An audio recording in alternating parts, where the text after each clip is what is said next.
para sa kaarawan ni na Avery Kristen at sa maluwalhati panganak. Pasasalamat ng Dr. Peggy. Ang ating pong sponsors para sa misang ito ay sina Auring de Mapilis, Francisca Peggy, Lilia Lacatan at Benny Perry. Sama din po natin sa ating panalangin ng mga kaluluwa ng mga yumao, sina Edilberto Rodrigo, Licia Nicolas, Pablo Salusca, Soy Peggy, Erlinda at Rosalia Peggy, Ricardo, Pedro, Romer, Priscilla Adela, Maria Milia, Gonzalo Benito Sosimo, Lina de Mapilis, Francisca Dominga Delio, Alejandro Pandan, Emiliano Pasita, Severino at Loreta, Delio Peñaga, Miguel at Simeona, Monsignor Chito, Alice Ragosta, Lucy Lucky Edward at sa lahat ng mga yuma.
Sama pa rin po natin ang pasasalamat ng Espinosa family para sa kaligtasan ng buong pamilya at para sa iyong mga Ricardo, Senior, Paz, Lourdes, Lorena, Ricardo at Maria.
Muli po ay magandang umaga sa inyong lahat.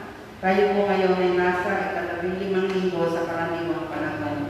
At ang ating pong banal na pagdiriwang ay pangunahan ng ating katuwang na pari, Reverend Father Florence Navarro. Magsitayo po tayo.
Sa ngalan ng Ama, at ng Anak, at ng Espiritu Santo. Amen. Ang pagpapala ng ating Panginoong Jesucristo, ang pag-ibig ng Diyos Ama, at ang pakikipagkaisa ng Espiritu Santo, naway sumayin lahat. At sumayin rin. Tayo ay tinawag ng Diyos upang makinig sa Kanyang salita at makapagbunga ito sa ating buhay para sa ating pagiging mga tigang na upang hindi makapagpapamunga ng salita ng Diyos ay humingi tayo ng tawad.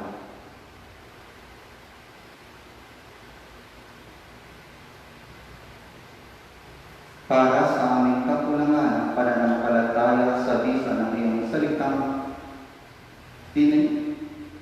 itinahasi sa aming mga kaluluwa. Panginoon, kaawaan mo kami.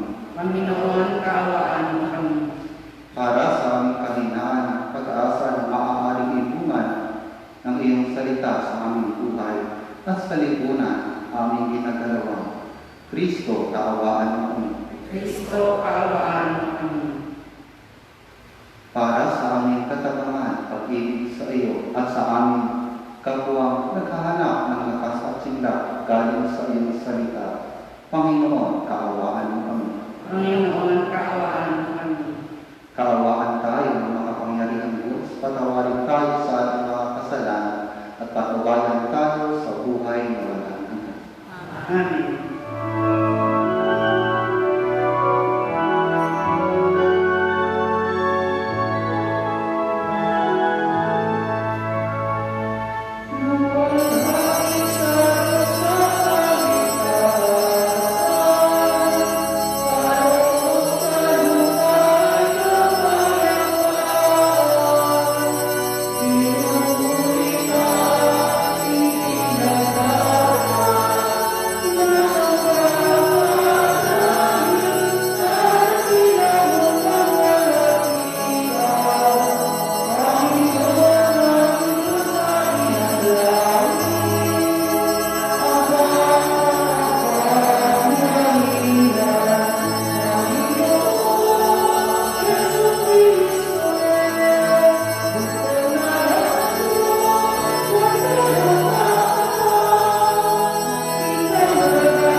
Nililiwanagan ng iyong maaasahang ilaw ang mga nanliligaw na iyong pinababalik sa daan para ikaw ay matagpuan. Ang mga kabilang sa nananalig sa iyong anak ay pagkalooban mo makapagmaksi sa tanang salungan. Sa ngalang Kristiyano sa iyo'y tinanggap upang ito ay talagang mapangatawanan ka na sa pamamagitan ni Jesucristo kasama ng Espiritu Santo magpasawalan. Amen.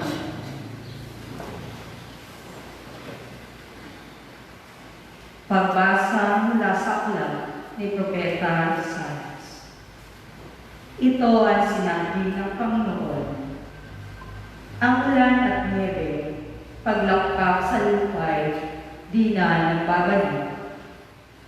Awas na ito sa balat ng lupay, nagiging panili. Kaya may pagkait, butil na pangasin. Ganyan din ang aking mga salita.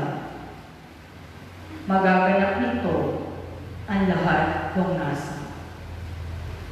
Ang salita ng Diyos. Salamat sa Diyos. Sana tugunan ang ating pagkukunan.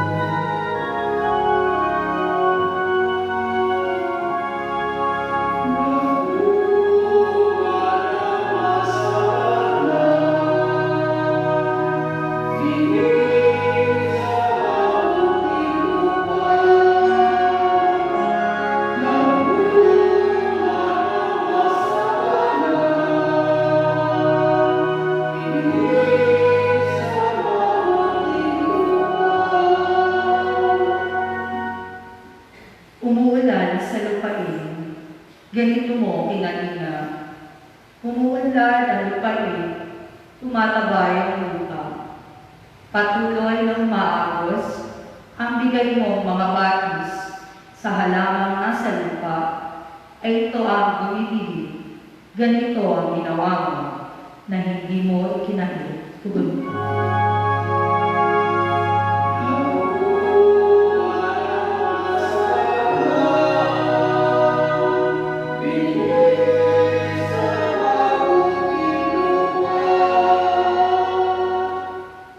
Sa binungkal ng bukidin, ang ulan ay masagana, ang bukidin ay matubig, at palaging nasambasa. Sa banayan at tugulan, ay lumambot yung lupa, kaya naman pati tanim ay malabo at sariwa. Tugon ko.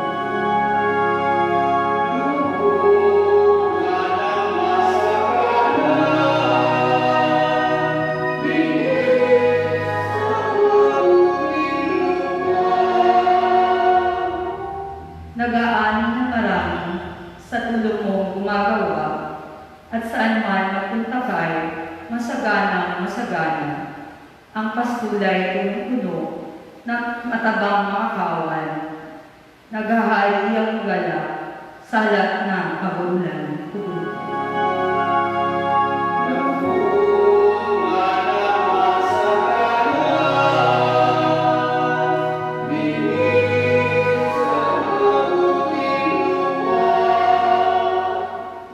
Gumagala ang tupa sa gitna ng kaparangan, at itik na hitik man, di man ang trigo kakitagan. Ang lahat ay umaawit, sa galaw ay sumisigaw. Tugon ko.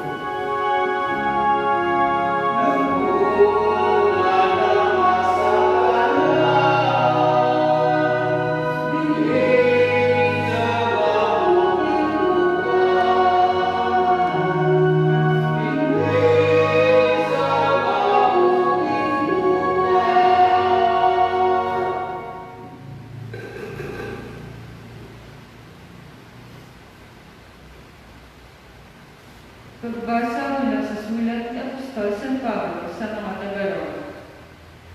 Mga kapatid, sa ganang akin, ang mga pagtitiis sa kasalukuyan ay hindi maihahagin sa ihahayag na kalwalhatiang sa akin. Nananabis ang sanlilikha na inihayag ng Diyos ang kanyang mga anak. Nabigo ang sanlilikha hindi sa kagustuhan nito, kundi dahil sa ito ang niloob ng Diyos. Gayon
Noon ding araw na iyon, si Jesus ay lumabas ng bahay at naupo sa tabi ng lawa.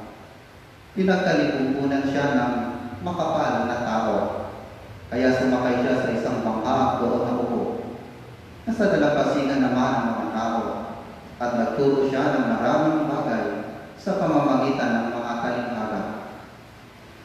May isang magsasakang lumabas upang maghasik sa kanyang pagkahasik ay may binhing nalaglag sa tabi ng daan. Tumating ang mga ibon at tinuka ang mga iyon. May binhi namang nalaglag sa kabatuhan, sapagkat manipis lang ang lupa roon. Sumibol agad ang binhi iyon. Ngunit na mapabilat sa matinding sikat ng araw ay natuyo. Palibhasay walang aanong ugat. May binhi namang nalaglag sa dawakan. Lumago ang mga dawag at tinipis ang mga iyon. Ngunit ang binhi nalaglag sa mabuting lupa ay nagbuhay. May tig-100, may tig-60, at may tig-30 putil ang bawat buhay. Ang may pandinig ay makinig. Ang mabuting balita ng Panginoon. Pinupuri ka namin, Panginoong Jesucristo. Magandang umaga po sa ating lahat. Ako ay surprise na marami tayo ngayon. Ngayon po tayo ay nasa 15 linggo ng karaniwang panahon. At sa ating mga pagbasa sa linggong ito, tayo po ay hinahamon na maging kabahagi sa ating buhay at pakikinig sa salita ng Diyos at ang pagsasabuhay nito. Tayo po ay hinahamon na ang salita ng Diyos na ating tinatanggap ay lalago at mamunga ng sagana. Ang mamunga ito ng kabutihan at buhay. Sa ating pong Ebanghelyo ngayon, ang pakinggan po natin ang talinghagang ng pagmamahasik. Ang talinghagang ito ay ipinaliwanag mismo ni Jesus.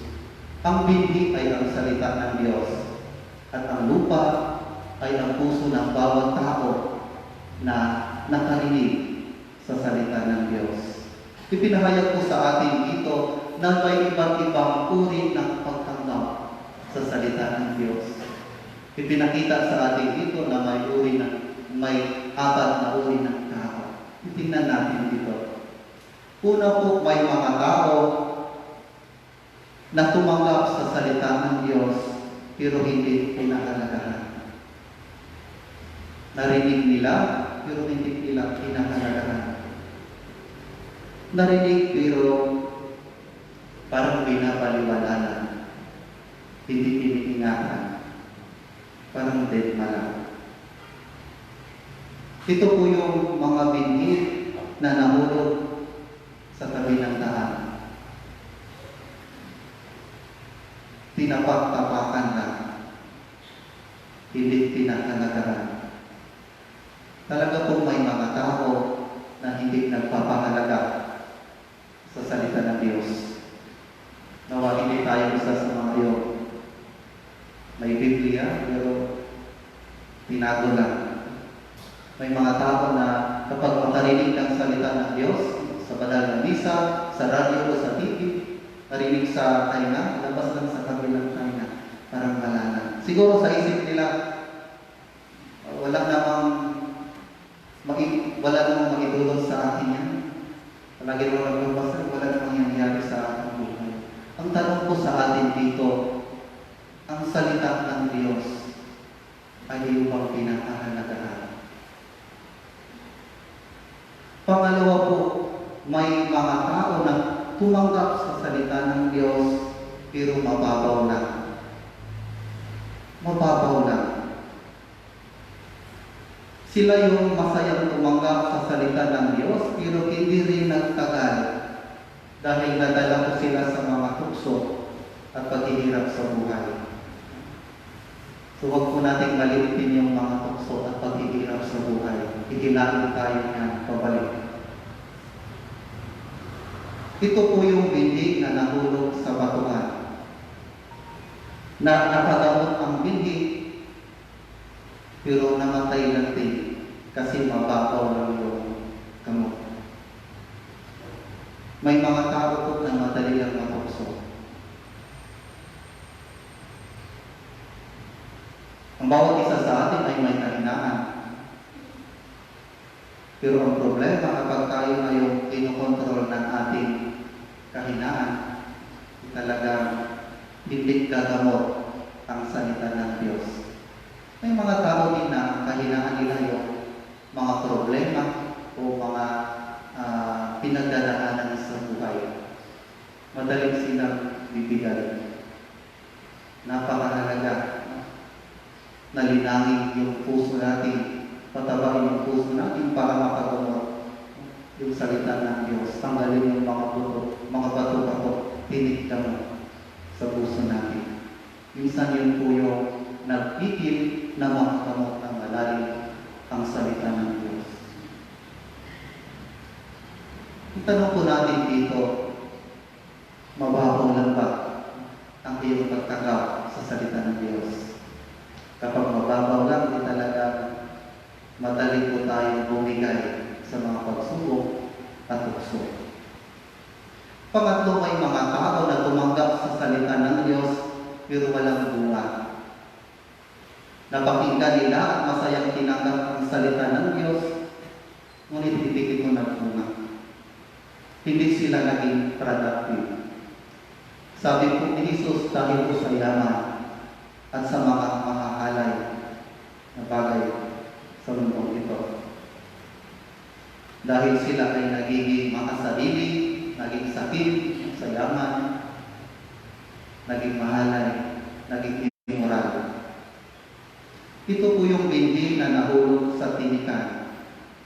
Tumubo at lumaki ang binhi, pero sinikil din ng mga tinik. Kaya hindi ito nakapagpamunga.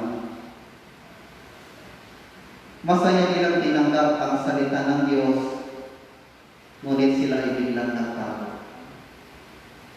Naging makasarili, sarili na lang tinitingnan. May mga tao po na gano'n. Nagbago dahil nag-iba ang nasilaw sa kayamanan. Nagbago. May mga tao din na okay sana, pero biglang nagkaroon ng mga issue o mahahalay na gawain. So yung mga salita ng Diyos na kanyang naipundan, itinanim sa kanyang puso ay hindi rin nagbunga. Hindi masama ang yumaman o. Pero ang problema, kapag ginagawa po natin Diyos ang kayamanan, yun po ang problema. Huwag po tayong maalitin sa yaman at kahalayan sa mundo ito. Or else, yung mga paghihirap na ating itinanim, yung salita ng Diyos na ating itinanim sa puso natin ay hindi magpumunga. Pang-apat, sila yung mga tao na tumanggap sa salita ng Diyos na nagbunga ng sagana. Sila po yung mga tao na tumanggap sa salita ng Diyos. Iniingatan nila ang salita ng Diyos, isinasabuhay nila, isinasa puso, at yun ay nagbunga ng sagana. Ito po yung binhi na nahulog sa matabang lupa. Pumubo ang binhi, lumaki at nagkaroon ng maraming bunga. At ito po yung panalangin natin at nais ng Diyos para sa atin, na yung salita ng Diyos na ating tinanggap ay mamunga ng sagana. Sa talinghaga po ito, may isang bagay po na dapat natin tandaan dito. Ito po yung pinakamahalaga. Yung binhi na nahulog sa apat na uri ng lupa ay paring binhi lang. Kaya kung may binhi man, may isa pang binhi na hindi tumubo at namunga, yun po ay hindi dahil sa binhi, kundi dahil sa kondisyon ng lupa na kanyang natamnan.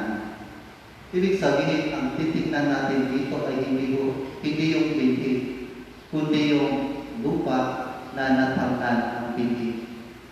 Ang binhi ay ang salita ng Diyos.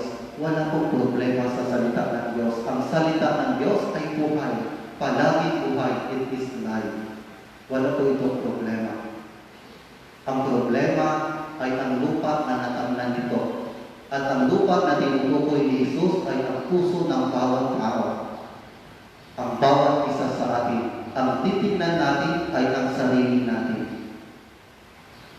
Kung wala man tayong nakikitang pagbabago sa buhay natin, huwag po natin sisingin ang salita ng Diyos.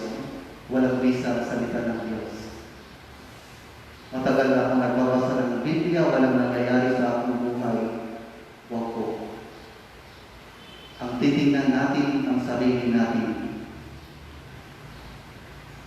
Ang problema ay wala sa salita ng Diyos, kundi nasa tao na tumanggap sa salita ng Diyos. Ang tanong po natin, anong klaseng tao ako ngayon? Anong pusong meron ako ngayon? At ang hamon ko sa atin, linangin ito, hubugin ito, patabain ito, upang ang salita ng Diyos ay lalago at mamunga. Ang mga magsasaka, alam po nila kung paano patabain ang lupa. Ako, marami sa inyo dito, mga magsasaka sa Mendes. Bungkalin yung lupa, tanggalin yung mga damo, mga bato, mga tinig. At ito din yung paanyaya sa atin, yung bungkalin, linangin, yung pagkatao natin. Tanggalin ang mga bato-bato at tinig sa puso natin. Yun po yung nagpigil na tumuo at lumamot ang salita ng Diyos. Kung mayroon pong tao sa buhay natin na nakikita mo natin relihiyoso o relihiyosa, palaging nagsisimba, palaging nagdarasal, palaging nagbabasa ng Biblia, tapos wala naman tayong nakikita ang pagbabago, huwag po natin gustahan agad. Sapagat ang pagbabago ay hindi instant kundi dahan-dahan. At ganoon po tayo binago ng Diyos, dahan-dahan. Ang Diyos ay matiyaga na naghintay sa atin. Hindi tayo pinilit o inaapura ng Diyos na magbago agad. Ang Diyos ay matiyaga na naghihintay na tayo ay dahan-dahan na magbabago. At nawa tayo din ay ganoon sa ating kapwa. Huwag natin silang puskahan agad. Balang araw yung salita ng Diyos na kanilang itinanim. Balang araw, kagaya ng Chinese bamboo, bigla na lang yan yayapon at lalago. Sa unang pagbasa ng salita ng Diyos ay inihalintulad sa ulan at niyebe na nagtitilig sa tikam na lupa. Sabi mo ni Propeta Isaías, ang ulan kapag ito ay papatak na sa lupa, hindi na ito babalik sa langit. Kapag ito ay papatak na sa lupa, hindi na ito pabalik sa langit. Ito ay aagos na sa balat ng lupa at nagiging pandilig. Ang salita ng Diyos ay parang ulan na papatak sa puso natin. Ito ay nagbibigay buhay. Amen? Ang sabi ng Diyos, ganyan din ang aking mga salita. Magaganap nito ang lahat kung nasa. Kapag ang salita ng Diyos ay pumapatak na sa puso natin, one day, tumimok din iyon sa puso ng tao na tumanggap ang salita ng Diyos. Kapag narinig ng tao ang salita ng Diyos, hindi na po siya magiging katulad ng dati. Maaaring sa panlabas wala tayong nakikitang pagbabago, but deep inside, mayroon ng nagaganap na pagbabago. One day, yung bibig na kayo ay bigla na lang lalago. Bigla na lang lalabas ang pagbabago. Kaya huwag po tayo magmadali ang purahin ang mga tao na sa tingin natin hindi nagbabago at higit sa lahat sa ating sarili. Patuloy lang sa pagbabasa, pakikinig sa salita ng Diyos. Kahit gaano katigas ang puso ng tao, yan ay lalambot at lalabot din. Sa amin pong mga Bisaya, mayroon po kaming kasabihan. Ang tinog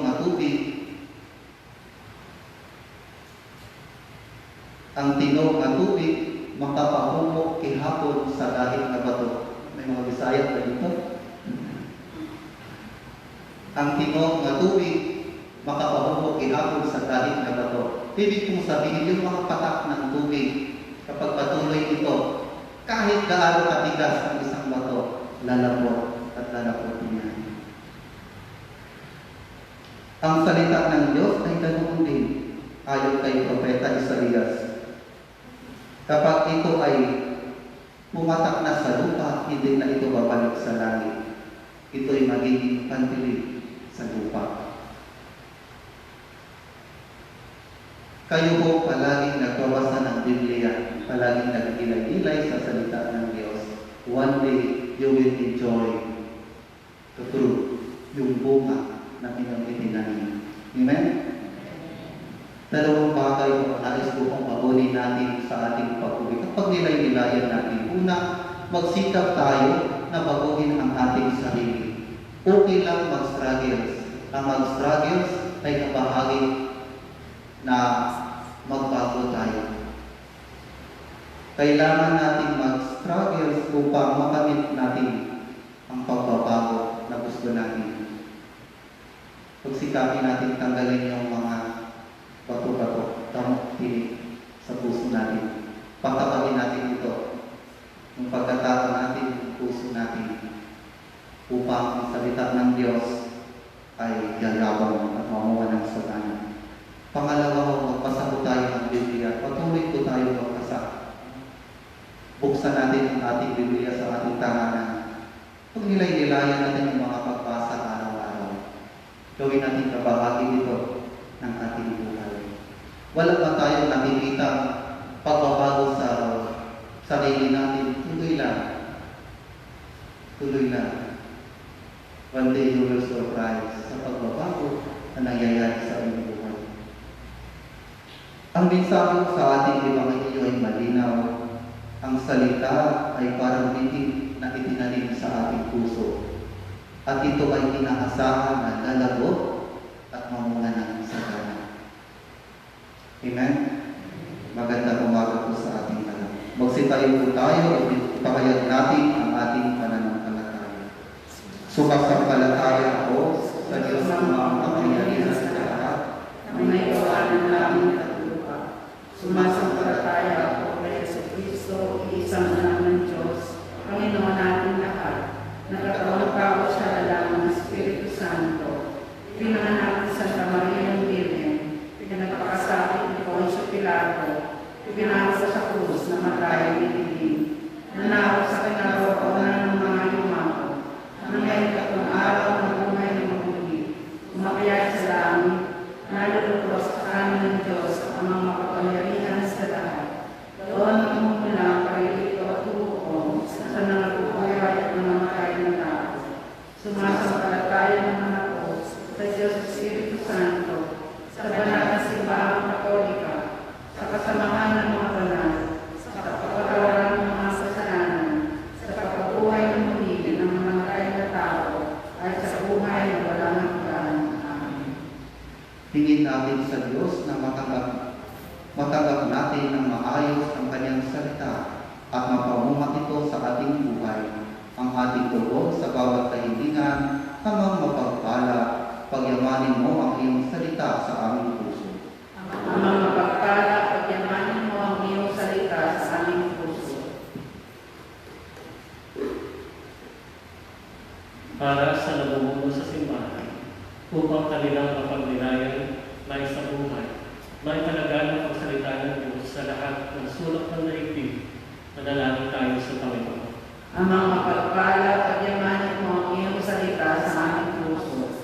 Para sa mga namumuno sa ating bansa, lalo na sa panahon ito ng COVID-19 pandemic, upang ang kanilang pagsisikap na maiayos ang buhay ng ating mga mamamayan ay malibatay sa kanilang pagkaunawa sa salita ng Diyos.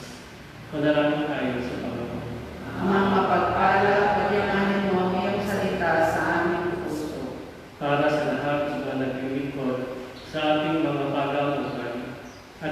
nagsisikap na sugpuin ang pagkalat ng COVID-19 pandemic at para na rin sa mga kawani ng pamahalaan, nagpapanatili ng ayusan sa ating lipunan upang palakasin ang kanilang mga loob ng salita ng Diyos na inihahasik sa kanilang mga puso. Manalangin tayo sa Panginoon. Amang mapagpala, pagyamanin mo ang iyong salita sa aming puso. Para sa ating lahat ng mga Kristiyano, upang sa taong ito ng ekumenismo sa ating ay ating lalong mapalalim ang ating pagmamahal sa salita ng Diyos at ng ating matamuang nilulugating pagkakaisa. Manalangin tayo sa Panginoon. Amang mapagpala, pagyamanin mo ang iyong salita sa aming puso. Para sa ating lahat ng nanalangin sa lingkong ito, upang mahanap natin sa salita ng Diyos ang lakas ng loob, sigla ng kaluluwa, at pasikasig na pagsisikap para sa pagtatamo natin ng tunay na maligaya at katiwasay na buhay. Manalangin tayo sa Panginoon. Amang mapagpala, pagyamanin mo ang iyong salita sa aming puso. Tahimik natin nalalahanin ng ilan sa mga taong kaloob na naitulot ng salita ng Diyos sa atin at sa mga mahal natin. Manalangin tayo sa Panginoon. Amang mapagpala, pagyamanin mo ang iyong salita sa aming puso. Ama naming nagpapakayag ang iyong sarili at ang iyong mga pala sa pamagitan ng iyong salita. Isugo mo sa amin ang iyong Espiritu Banal upang maging handa ang aming mga puso sa pagpaka sa binding iyong malayang ihinahasik sa sandaigdigan sa pamamagitan ng iyong anak na si Jesucristo ang aming Panginoon. Amen.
Manalangin kayong mga kapatid upang ang paghahain natin ay kalugdan ng Diyos Amang makapangyarihan.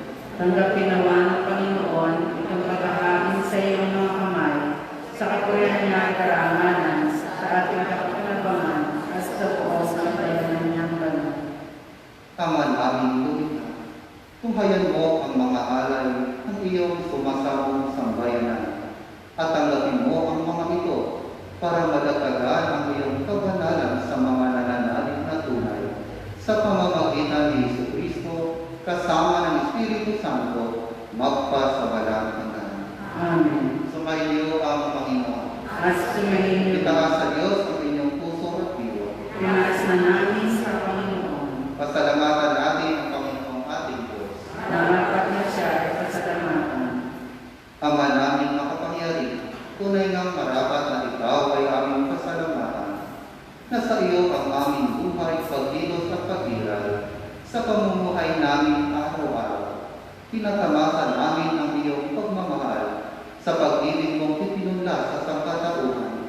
Ang Espiritu Santo ay unang aning bigay ng anak mo naglagat sa amin ng katiyakan na kalaang mabuhay kami sa iyong piling kailanman. Kaya kaisa ng mga anghel na nagsisikawin ang papuri sa iyo nang walang humpay sa kalamitan kami nabubuni sa iyong kadakilaan.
Ama naming manal, ikaw ang bukal ng kanang kapanalan. Kaya sa pamamagitan ng iyong Espiritu, tuwing mong manal ang mga kaloob na ito upang para sa aming maging katawan at tugon ng aming Panginoong Jesucristo.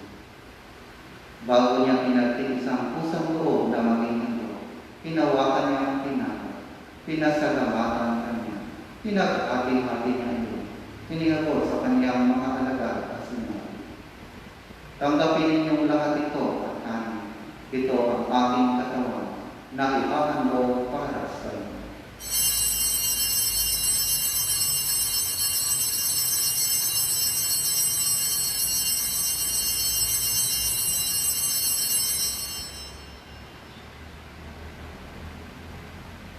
Gayon din naman nung matapos ang hapon, hinawakan niya ang talis, muli kanyang pinasalamatan.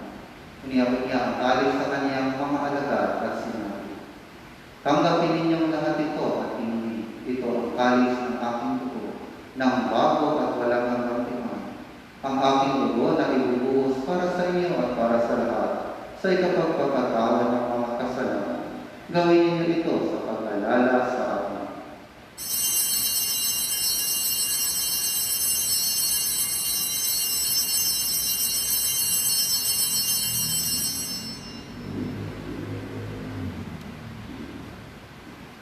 Ipaguni natin ang misteryo ng pananampalataya.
Kami nagpapasalamat dahil kami iyong minarapat na tumayo sa harap mo para maglingkod sa iyo.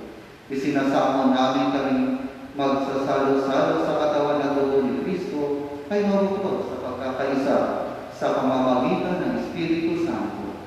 Amalan namin mo ang iyong simbahang ganap sa buong daigdig. Puspusin mo kami sa pag-ibig kay San Francisco na aming Papa at ni Rinaldo na aming Kristo at ng kanang alalahanin mo rin mga kapatid namin na higlay nang may pag-asa na sila'y muling mabubuhay. Kayo din lahat ng mga pumanaw. Kaawaan mo sila at patuloyin sa iyong kaliwanagan. Kaawaan mo at pag-inakaling kaming lahat na makasalo sa iyong buhay na walang wakas. Kaysa ang mahal na Birhen Maria na ina ng Diyos, ni San Jose na kanyang kabiyak, kaysa ang mga apostol at ang lahat ng mga banal na namuhay dito sa daigdig ng kaluluwa sa iyo. May pag-iwang naman namin ang pagpupuri sa ikararangan sa pamamagitan ng iyong anak na aming Panginoong Jesucristo. Sa pamamagitan ni Kristo, kasama niya at sa Kanya, ang lahat ng parangal, papuri ay sa iyo, Diyos Amang makapangyarihan, kasama ng Espiritu Santo, magpasawalang hanggan.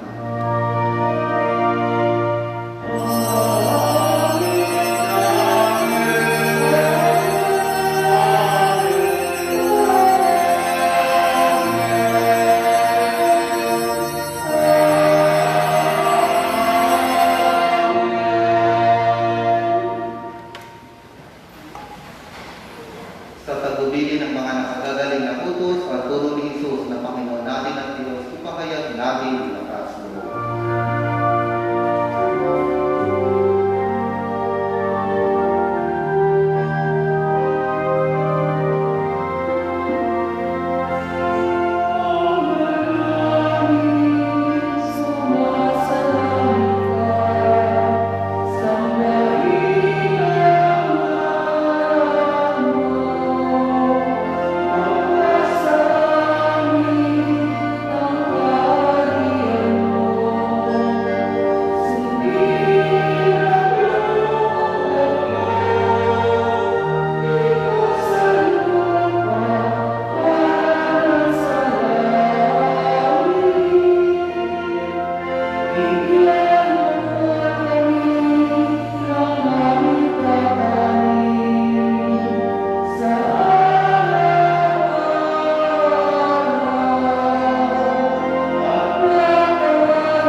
Hinihiling namin kami tinagya sa lahat ng masama.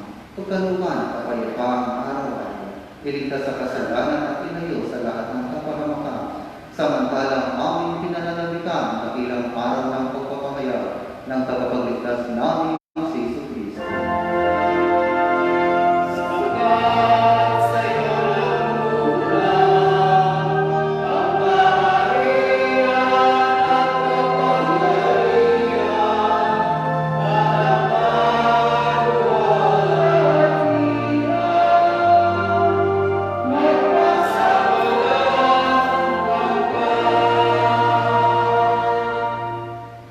Panginoon Jesucristo, sinabi mo sa iyong mga apostol, kapayapaan ang iniiwan ko sa iyo, ang aking kapayapaan ang ibinibigay ko sa inyo. Tunghayan mo ang aming pananampalataya mo at ang aming pagkakasala. Pagkanuban mo kami ng kapayapaan at pagkakaisa ayon sa iyong kalooban, kasama ng Espiritu Santo, magpasawalang hanggan. Ang kapayapaan ng Panginoon ay laging sa ngayon. At sumayin Magbigayan tayo ng kapayapaan sa isa't isa.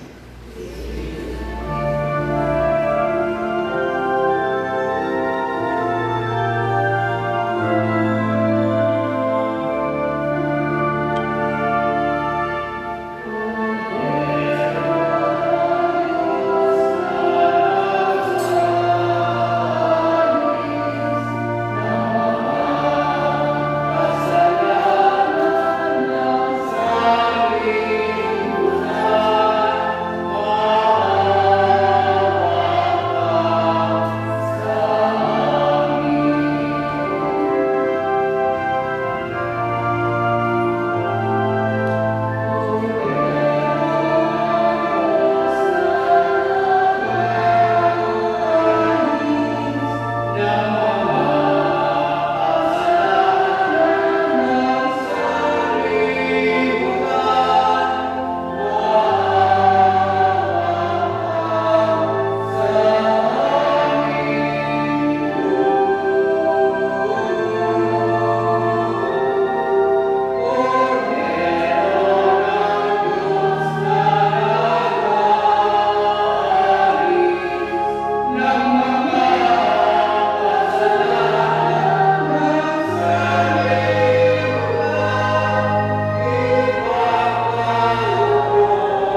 Panginoon, hindi ako karapat-dapat na magpatuloy sa iyo, ngunit sa isang salita mo lamang ay gagawin na ako.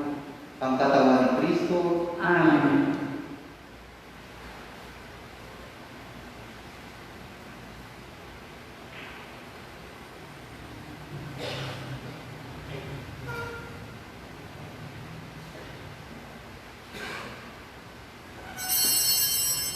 Panalangin sa espiritual na mundo. Panginoong Jesus, naniniwala po ako na kayo ay nasa kabanal-banalang sakramento.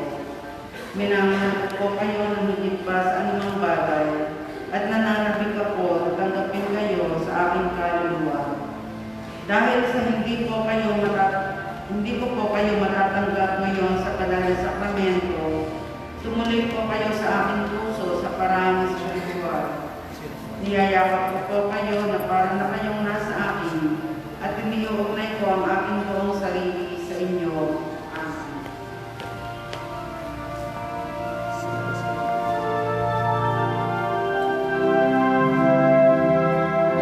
Sa pagmamahal ng Diyos, sino ang makahihigit?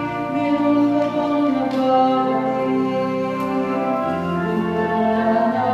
Hindi ang pinagkain, nalaot sa mundo, lahat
Magsitayo po kayo.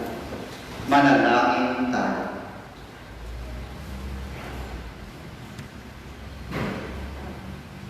Ama naming mapagmahal, kaming mga pinagsalo mo sa pikin na manalo, ay makatatanggap nawa ng bungang karagdagan ng iyong pagtiligtas sa aming ipinagdiriwang sa pamamagitan ni Jesucristo kasama ng Espiritu Santo magpasawalang hanggan.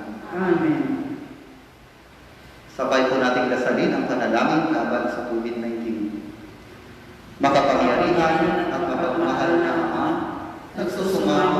kami sa iyo upang tilingin ang iyong patnubay laban sa COVID-19 na nagpapahirap sa marami at kumikitinhan ang mga buhay.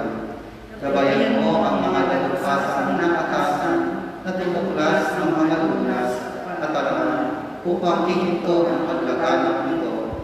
At nabayan mo ang mga lumilingap sa may sakit upang ang kanilang pagkahinga ay makapitan ng husay at malasakit. Itinataas namin ang mga nagturusa, mapagtanaman nila ang mabuting kalusugan. Lingapin mo rin ang mga kumakalinga sa kanila.